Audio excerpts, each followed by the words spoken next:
자, 여러분, 참 이게 언제 한번 쉽지 않은 주제입니다. 바로 지금 2019년 우리 기획재정부 장관님이 바뀌었습니다. 그래서 홍남기 기획재정부 장관님이 들어오셔서 당연히 올해 최고의 정책 목표로 일자리 창출을 내세웠습니다. 쉽지 않은 문제 같습니다. 왜냐하면 이제 제가 말씀드리고 싶은 건요, 저는 원래 학생들을 가르쳤던 사람이니까요. 그래서 여러분, 정부의 경제정책 하면 이렇게 나옵니다. 정부의 경제정책은 기본적으로 뭐냐면요, 경제 안정화 정책을 취해야 된다고 그럽니다. 경제 안정화 정책이 있겠고요.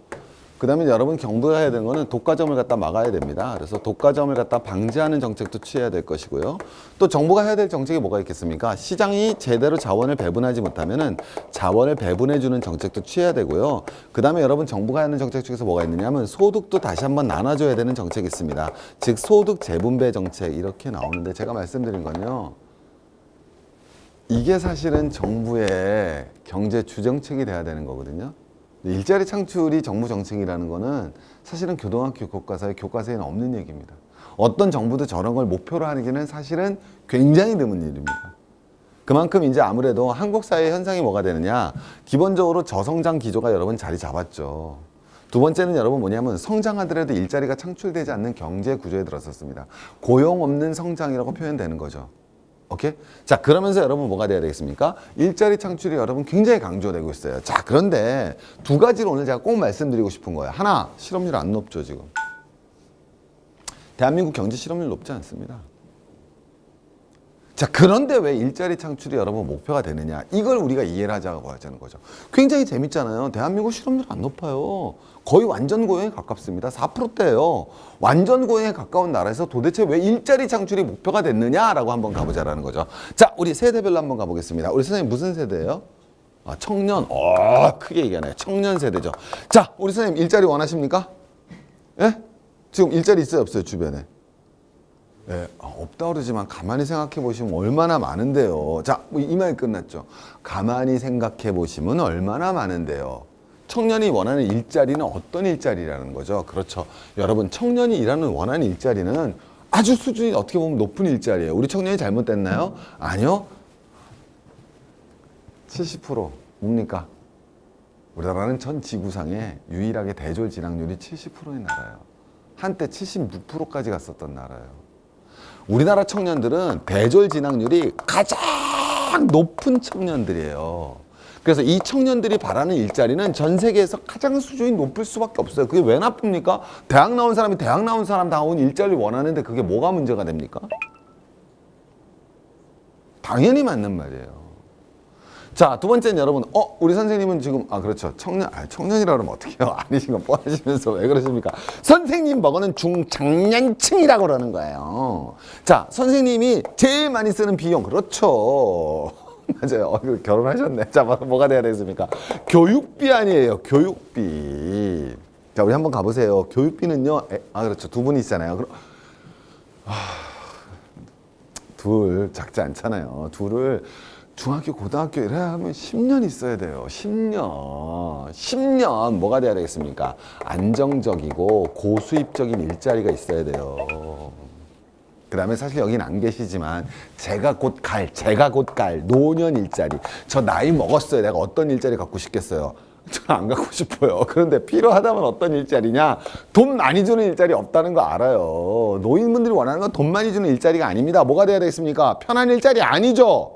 경력과 지식을 살릴 수 있는 일자리예요. 이게 세대별로 원하는 일자리입니다. 자, 여러분, 이걸 보고 뭐라 그러는 줄 아세요? 그래서 여러분, 이게 바로 우리가 말하는 일자리는 양질의 일자리 논쟁이 돼야 돼요. 이게 여러분 포인트예요. 그래서 지금의 일자리 논쟁이란 건 그냥 일자리 논쟁이 아닌 것이다. 바로 무슨 일자리 논쟁이 돼야 된다? 양질의 일자리 논쟁이 돼야 된다는 거예요. 양질의 일자리 논쟁이 돼야 됩니다. 자, 그러면 이제 한번 들어가 볼게요. 양질의 일자리라는 게 뭘까요? 자, 양질의 일자리 하면 제일 먼저 떠오르는 게 뭡니까? 공무원 땅에 나오시잖아요. 우리 요새 세대가 바뀌어서. 자, 그럼 이제 한번 가봅니다. 그러면 국가가요, 공무원을 늘렸어요. 그러면 양질의 일자리 창출 많이 하는 거예요? 잘하는 일인가요? 뭔가 이상하죠? 물론 이런 논쟁의 소지가 많습니다. 대한민국이 인구당 공무원 수가 많으냐 적으냐 다른 선진국보다 적기 때문에 아직까지 공무원을 갖다 숫자를 늘려서 일자리 창출해야 된다. 저도 동의할 수 있습니다. 자, 그런데 중요한 거는 정부가 그러면 공무원 숫자를 늘려서 양질의 일자리를 늘려나가는 정책이 계속될 수 있는 정책이고 그것이 가장 올바른 정책이냐라고 하면 그렇지는 않다라고 대답할 겁니다. 자, 우리 섬유업이잖아요. 양질의 일자리인가요? 양질의 일자리였죠. 70년대에는. 건설업이 80년에는 최고의 양질의 일자리였고요.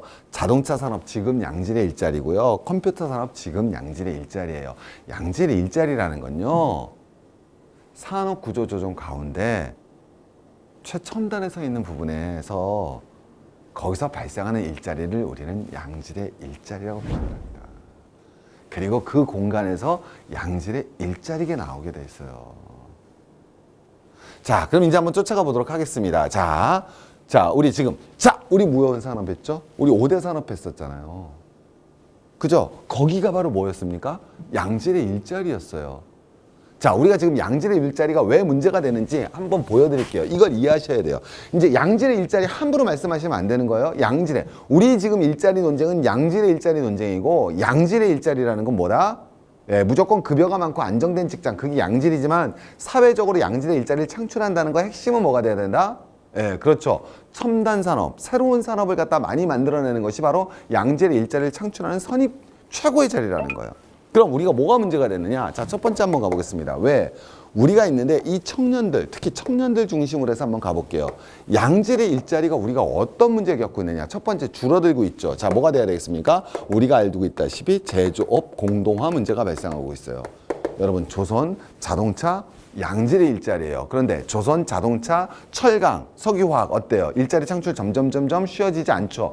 반도체는 워낙 기본적으로 양질의 일자리 창출 못하죠. 자, 그래서 뭐가 되었습니까? 제조업 공동화 중국의 추격이 존재했어요. 그래서 우리가 여러 번 뭐라 표현하냐면 중간 정도 수준의 양질의 일자리가 줄어들었다가 첫 번째 포인트가 되는 거예요. 자, 그 다음에 두 번째 뭐가 되겠습니까? 최고의 양질의 일자리 뭐예요? 우리 뭐는 뭐예요? 4차 산업혁명이라고 부르던, 제가 이름은 중요하지 않다고 생각합니다. 자, 뭐가 되겠습니까? 지식산업이 라고 부르든 중요하지 않아요. 그런데 이건 기본적으로 일자리 창출 효과가 여러분 생각보다 높지는 않아요. 그렇다고 해서 없는 건 아니에요.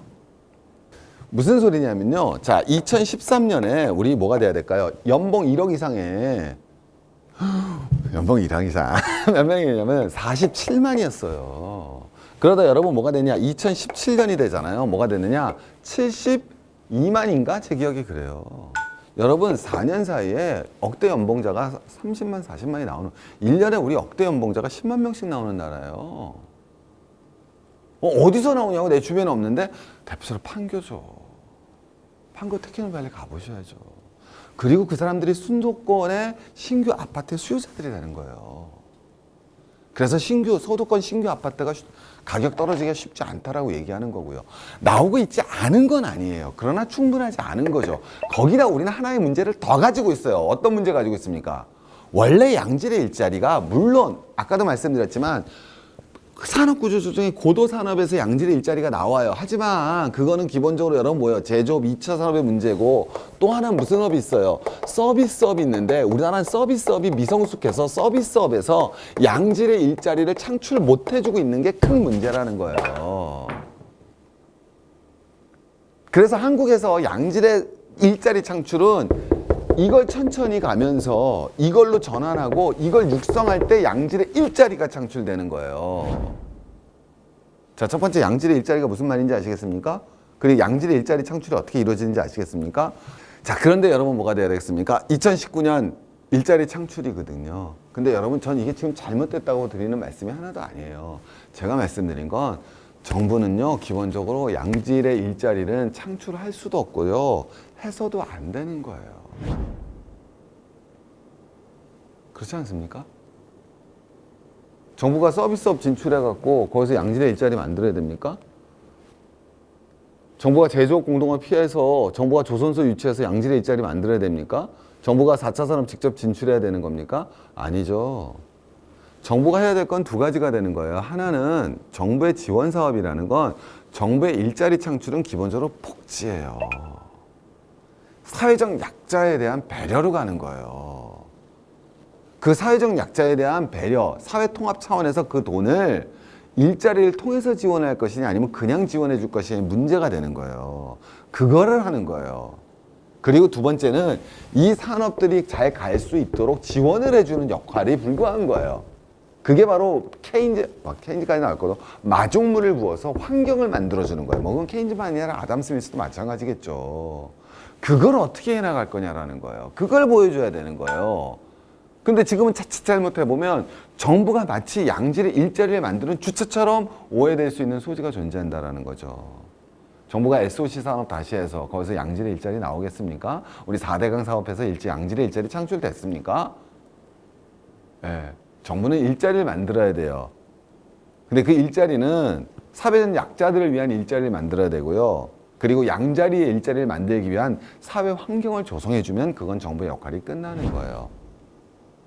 그래서 잘하고 계시지만 혹시 우리가 이런 포인트는 좀 꼭 알고 가시면 좋지 않을까라고 저는 개인적으로 말씀을 드리고 싶습니다. 그래서 그래서 여러분, 우리 정부가 혹시 좀 우리 국민들이 그거를 바라면 오해할 수가 있는 거거든요. 그래서 국민들이 우리 정부가 직접적으로 양질의 일자리를 만들어서 우리한테 주기를 바라거나 거는 올바르지 않다. 그리고 그거는 정부가 해서도 안 되는 것이고, 그렇다고 해서 여러분 정부가 다시 예전처럼 사실 좀 우려는 있습니다만 SOC 증액하고 뭐 필요도 하겠지만 또 그 다음에 내년에 우리 총선도 해야 되니까 그죠?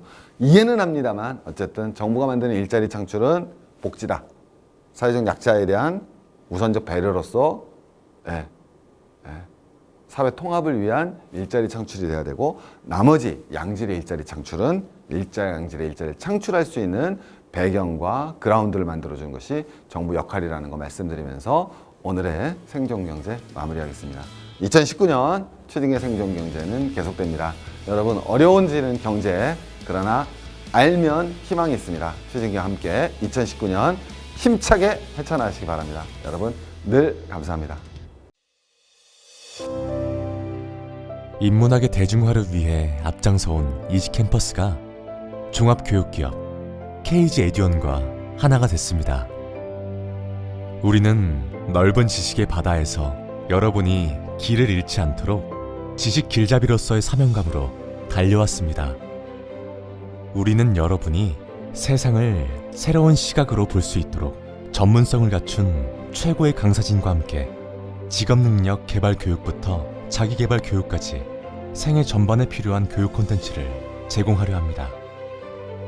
그리고 이 콘텐츠를 언제 어디서나 이용할 수 있는 지식통합 교육 플랫폼을 구축할 것입니다. 여러분의 평생 학습 파트너로서, 시장을 선도하는 교육 콘텐츠 리더로서 더 많은 조직과 개인이 무한한 경쟁력을 갖출 수 있도록 KG 에듀언과 함께합니다. 꿈을 이루어주는 대한민국 대표 교육기업 KG 에듀언. Think Great. 존경받는 기업, 자랑스러운 회사. 우리는 KG입니다.